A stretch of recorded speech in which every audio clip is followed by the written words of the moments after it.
slogan daw, security jogan daw. সবাই মিলে slogan দাও, security jogan দাও. No safety, no safety, no safety. প্রশাসন হায় হায়।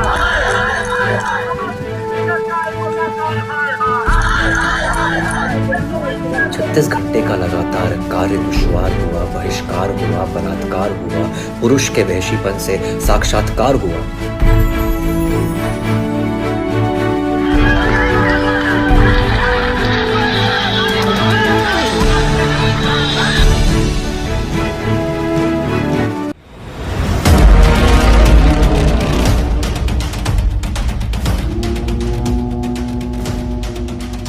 नमस्कार दोस्तों, ऑन ड्यूटी कोलकाता के आर्जिकल मेडिकल कॉलेज की एक फीमेल ट्रेनी डॉक्टर का रेप कर दिया जाता है उसके ही वर्क प्लेस पे, और रेप करने के बाद उसको बहुत ही बेरहमी से मार दिया जाता है।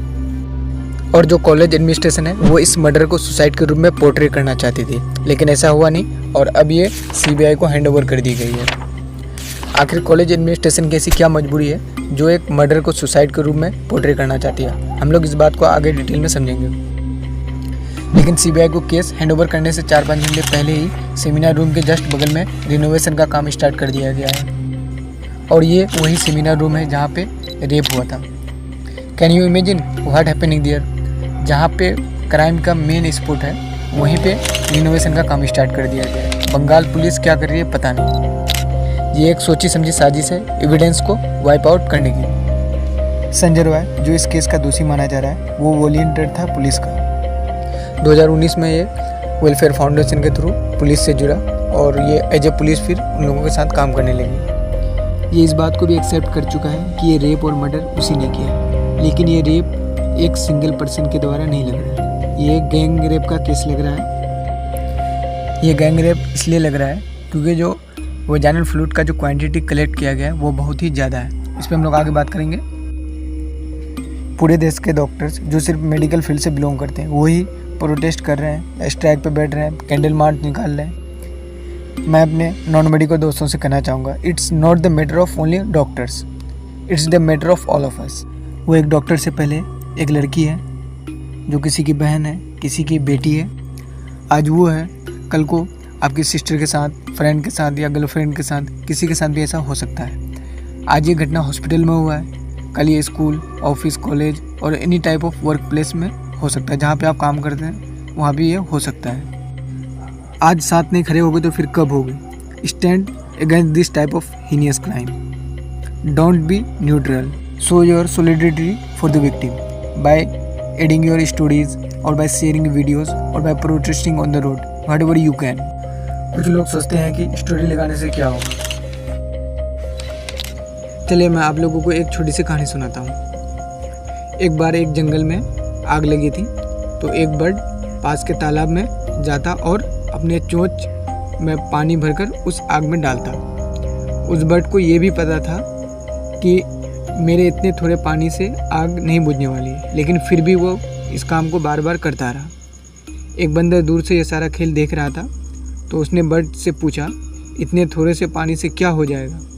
तो बर्ड ने जवाब दिया, यह मुझे भी पता है कि इतने पानी से आग नहीं बुझने वाली, लेकिन मैं ये इसलिए कर रहा हूँ कि जब भी कहानी पढ़ी जाएगी तो मैं आग बुझाने वालों में से काउंट किया जाऊँगा, ना कि न्यूट्रल वालों में या आग लगाने वालों में। उम्मीद है कि कहानी का तात्पर्य आप लोगों को समझ में आया होगा।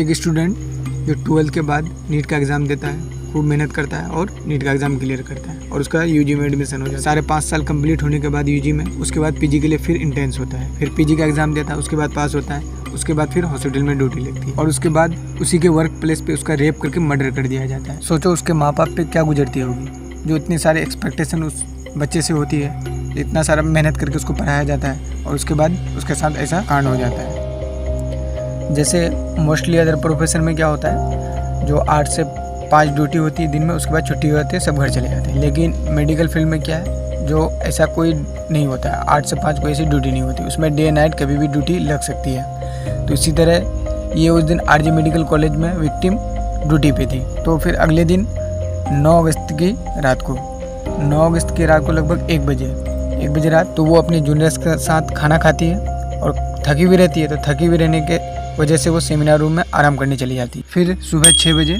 सेमिनार रूम में उसकी बॉडी आपत्तिजनक अवस्था में पाई जाती है और उसके बॉडी पे कुछ ही कपड़े पड़े थे। She was partially naked, she wearing spectacles, जिसके वजह से ग्लासेस टूट करके उसके आंख में घुस गए थे, जिसके वजह से आंख से ब्लड निकल रहे थे। और बॉडी पे मल्टीपल इंजरी थी और ब्रूसेस भी थे। लेफ्ट फुट के नी पॉइंट पे बहुत ज्यादा इंजरी और जो पेल्विक ग्रिडल है उसको तोड़ करके उसको पूरा स्ट्रेच कर दिया गया था। उसका एंगल बहुत ज्यादा वाइड कर दिया गया था। वेजाइनल फ्लूइड को कलेक्ट किया गया और लेबोरेटरी सेंड किया गया और जो वेजाइनल फ्लूइड का जो वेट था लगभग 150 ग्राम था, जो कि बहुत ज़्यादा था। उसमें सीमेन, म्यूकोसल फ्लूइड या ब्लड सब उसमें था। अगर एक सिंगल पर्सन अगर 2-3 बार भी इजैकुलेट कर ले तो इतना ज़्यादा क्वांटिटी नहीं हो। तो इससे ये पता चलता है कि ये सिंगल पर्सन का काम नहीं है, ये एक गैंग रेप का सीन लग रहा है। जब लेबोरेटरी रिपोर्ट है तो ये पता चल जाएगा कि ये गैंग रेप है, एक सिंगल पर्सन के द्वारा किया गया। लेबोरेटरी रिपोर्ट में भी कुछ गड़बड़ किया जा सकता है। अगर इंटरनली कोई अगर पॉलिटिकली इसमें इन्वॉल्व है तो ये गड़बड़ करवा भी सकते हैं। जैसे अभी जहाँ पे क्राइम सीन हुआ है तो वहाँ पे क्या है, जो अभी